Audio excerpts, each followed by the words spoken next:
Thank you for staying with us. According to recent statistics from the Federal Mortgage Bank, Nigeria is plagued with a deficit of 28 million housing units. This means that 28 million people or more are homeless, with a growing urban population, increasing construction costs, and declining household income. Access to affordable housing is becoming more difficult. Efforts by the government to bridge the gap and provide houses for its people have not been far-reaching. This is why a private company has decided to step in. Gtexthomes is a real estate company passionate about providing affordable houses for Nigerians. And the managing director of Gtexthomes, Dr. Stephen Akintayo, joins us now via Zoom to talk about this. Thank you for joining us. Good morning. Good morning. Thank you for having me. How are you today? Very well, thank you. Now, in the first place, why are you so passionate about housing in Nigeria, especially seeing how unpredictable the real estate sector has become? Well, for me, it started with my childhood. I was born in Maiduguri, and in fact, my education was affected because we kept moving from one house to the other because the landlord kept increasing prices of the houses, and we had to move to a particular, I can call it a village because there was no running water, there was no electricity, and that was how I grew up. And of course, growing up, I've always had the passion that if God bless me, I want to be in a position to be able to build decent housing for people, because I didn't have it. I never saw a toilet that you can flush until I was 13. Literally, myself and my sibling were jumping when we saw it for the first time. That's the upbringing I had. So for me, it's something very passionate, and I hope it changed Nigeria. I hope we're able to do our vision and our goals. Right, interesting, because that's the situation a majority of Nigerians have found themselves having to move from house to house. And the increase, that's what we're witnessing now. But then some of your offerings seem almost too good to be true. And with the way inflation is going, how sure are you that you can deliver? Well, it's relative. Some people will probably even tell you that it's too expensive. So what we've done is to peg the offering to $1.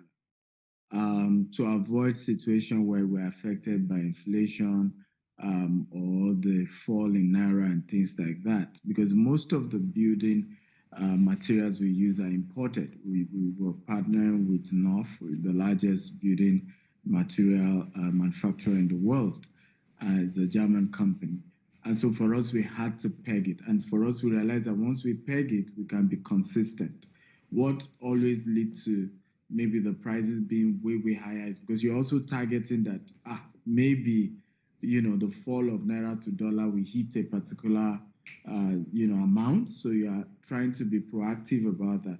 But once you peg it to $1, you're just more consistent with your price points and your pricing compared to if you put it in a Naira. Of course, people can pay us the Naira equivalent, but we just peg that let's assume this one bedroom is going for $50,000. And you know that if it takes you 3 years to pay, you only pay $50,000, whatever the equivalent will now be in Naira. Right.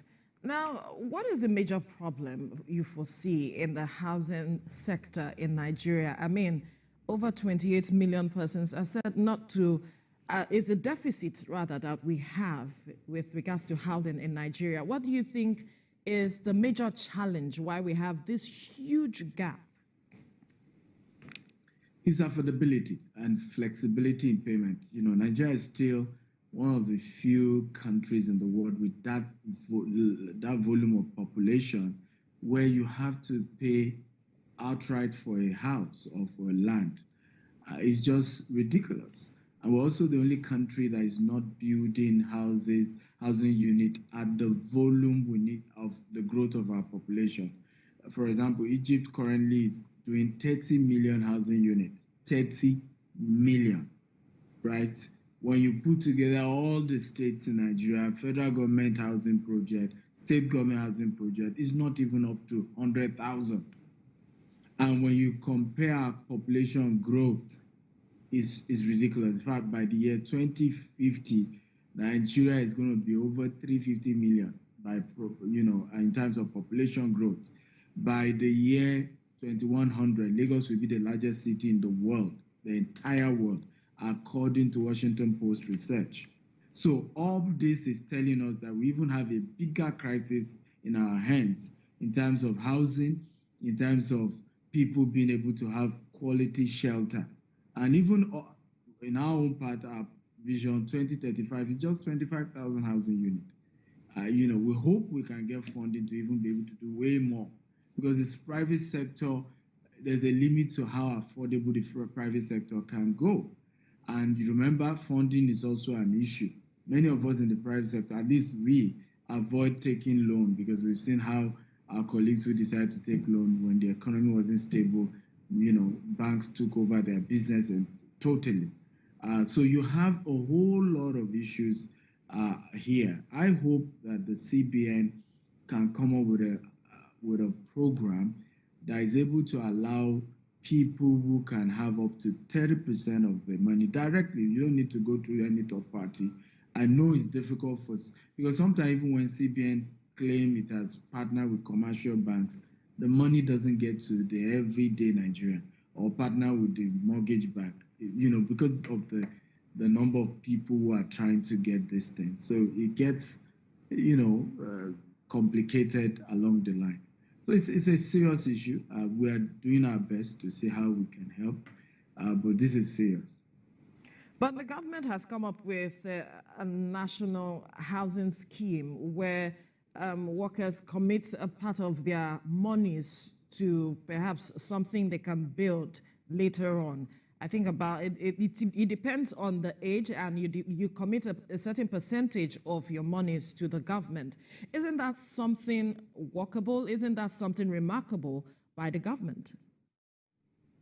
It is, but you see, the funding the government has to promote programs like this versus those who need it, the volume of people who need it. That's the problem. All over the world, when you do planning, you are even planning ahead of the years. You are proactive. So I'm joining you from Dubai. The road here in Dubai is done ahead of time. In other words, they look at the number of cars plowing a particular road. Before you begin to have heavy issues, they know that they need to add another extra lane. They look at a particular road, they know they need to do an overhead ahead of time. Now we are way, way behind. And the policies and the programs are not even meeting up to the volume, talk less of others that are coming. So there are different numbers. Some people will say 20 million deficit, some will say 26, some will say 15. Whatever that number is, there is still no project or program right now in Nigeria that is providing housing at the rate of 1 million houses per year or 1 million houses in 5 years. There's none. If you add all we are all doing, and that's why sometimes when people say, why do you invest? I do a lot of teaching and mentoring, even encouraging more people to come into the real estate sector. And people say, are you not scared of competition? I say, no, because we have a real big time issue here. No one company can solve the housing problem in Nigeria because of the volume of deficit that we have.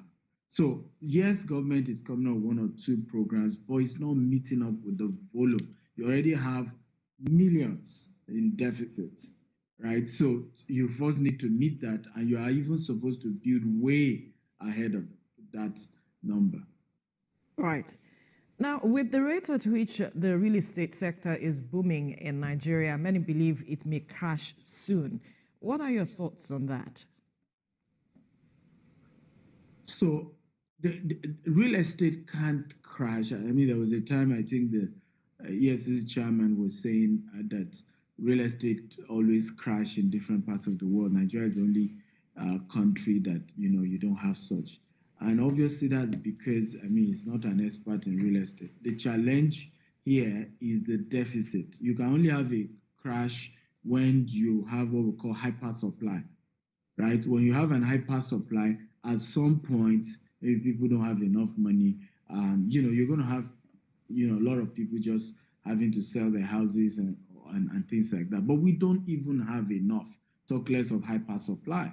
What you have, and that is already happening right now, is a slow in the sector. And there's already a slowdown in the sector in terms of how many people are buying land, how many people are buying houses. You already have that, happening right now.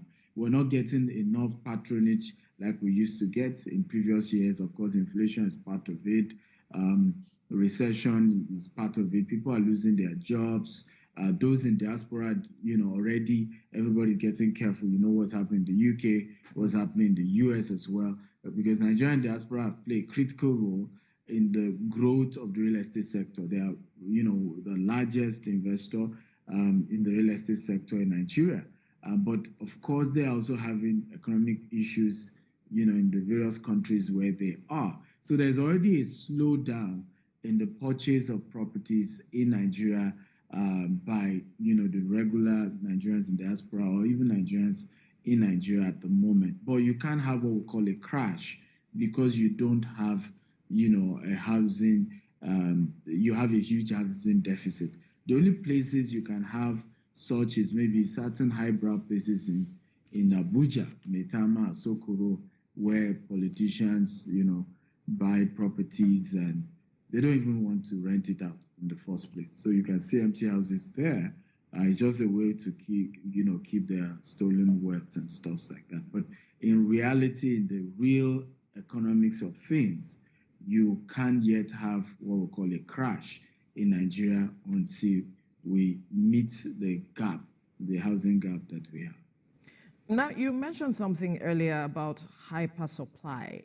Do you think Nigeria can ever get to that point?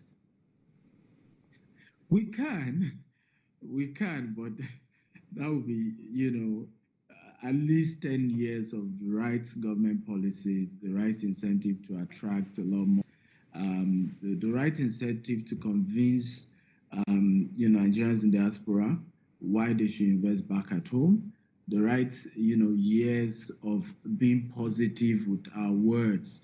But sometimes, our politicians and people in government have by themselves demarcated the real estate sector in Nigeria with their words. Unknowingly, many of them are ignorant of what they're doing, but that's what they've done. And it's also because we don't look at the entire value chain. We don't understand that the largest employer of labor right now is real estate manufacturing. And so when you hit that sector with your words, a lot of those in diaspora are scared to invest back at home. Now more people will lose jobs. Now you're affecting the entire, and you're creating crime.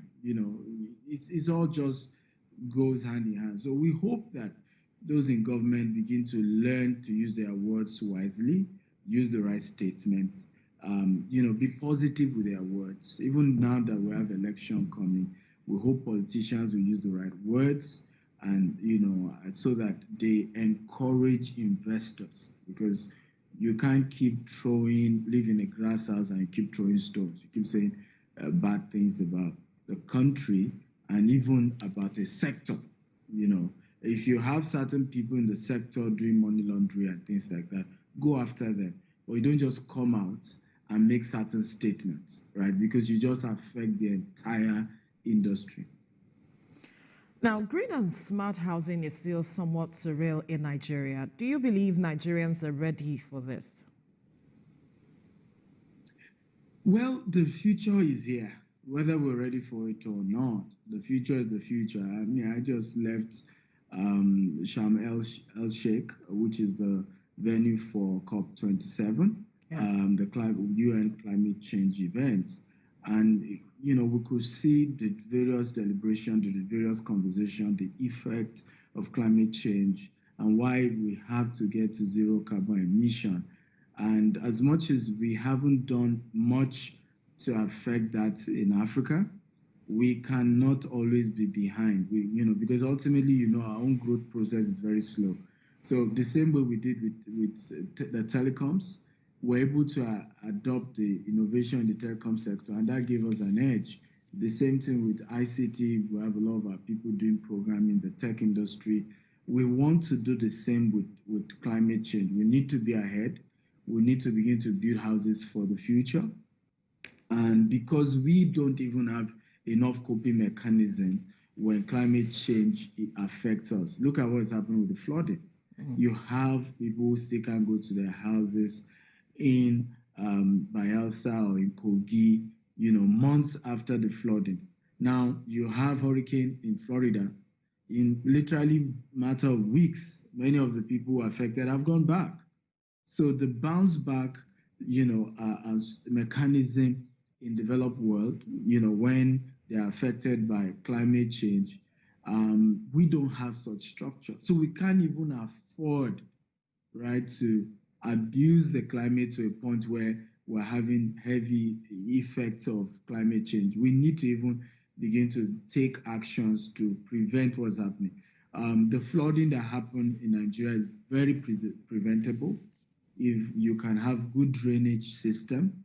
Very, very preventable. If you can have enough dams in different places that is required so that we can regulate the water flow. So I keep telling people that what we call, climate crisis in Nigeria, at least I can speak for Nigeria, are preventable if we do the right things. And I hope we do. I hope we evolve. But for us, as a company, we're a market leader. We're building 25,000 green and smart homes. We're recycling in all our estates, all the waste. We're, turning the waste to biogas for cooking and to generate electricity.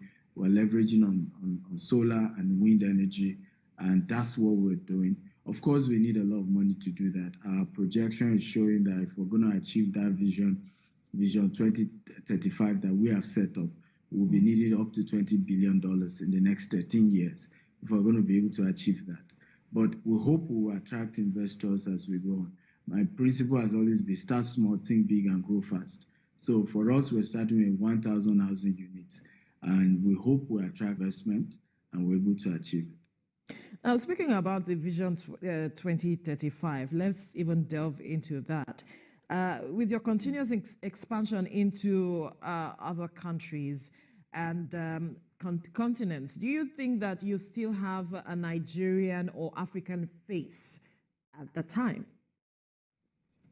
Absolutely. So for us, that's even good because a lot of those who will help us achieve our vision in Nigeria will have to be foreign investors.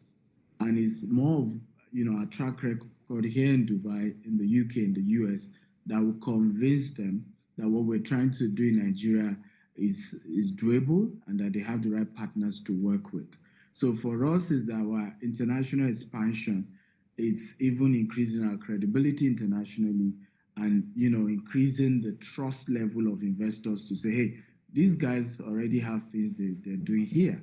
So if anything even go wrong, I can just come to their office here in Dubai or in the UK or in the US and hold them accountable for whatever it is that we've agreed to do, compared to if they're just a Nigerian company that I'll have to go to Nigeria to go and check what's going on, or be able to have somebody explain to me what has happened to my investment.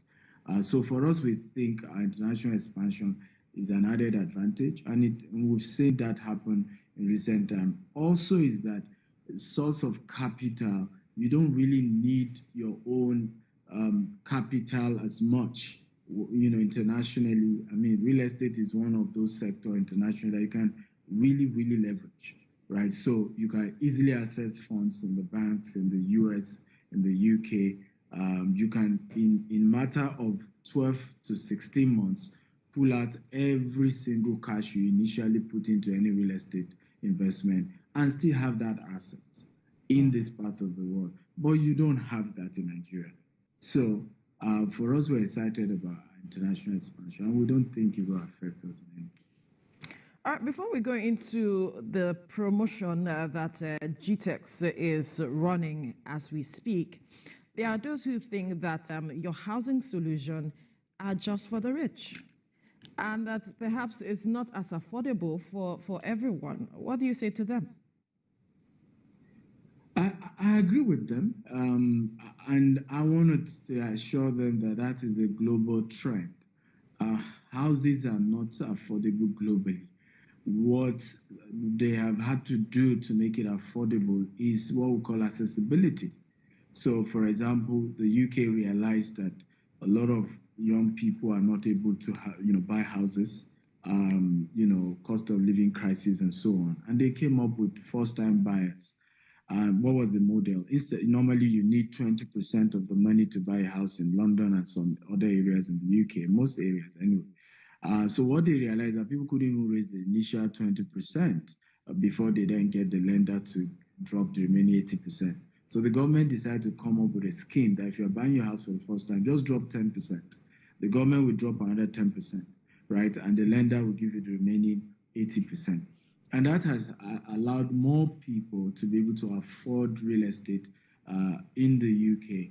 And that's the model everybody is doing all over the world. When you look at a 3-bedroom, a 5-bedroom in, let's say, Dallas, Texas, which is where we operate in the US as well, the price point is minimum, okay, 50% higher than the same 3-bedroom in Nigeria.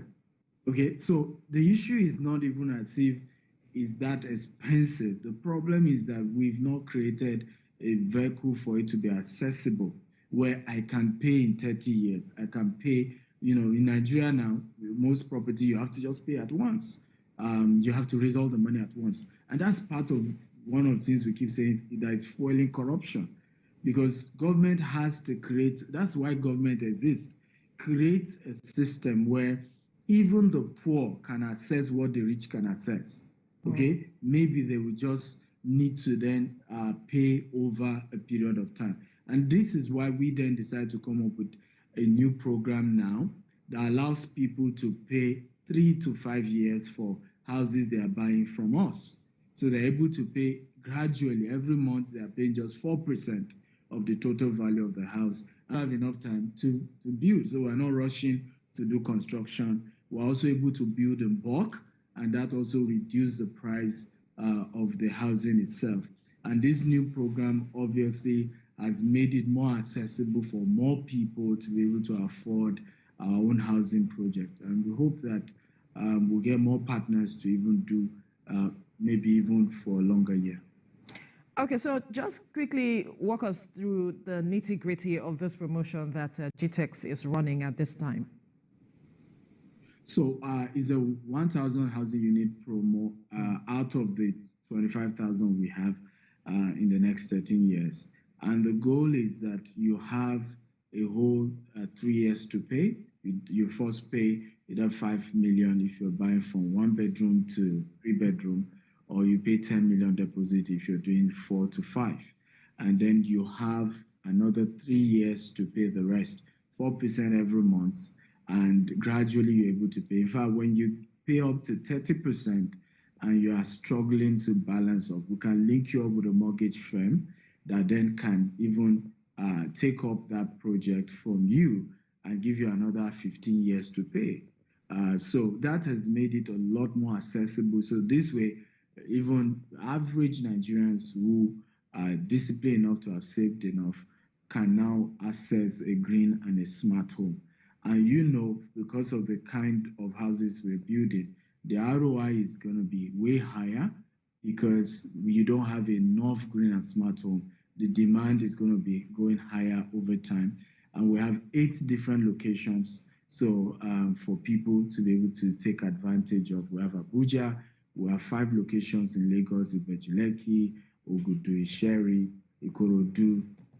We have in Asaba, we have location Abeokuta. So we've given multiple locations, and then investors can pick, okay, I want this location, I'm tying down this. I have 3 years to do that. For us, we moved to site in March of 2023, and those who pay outright by the first quarter of 2024, they can even get their own housing unit. But those who are paying installment, after they complete their payment, they get the keys to their house.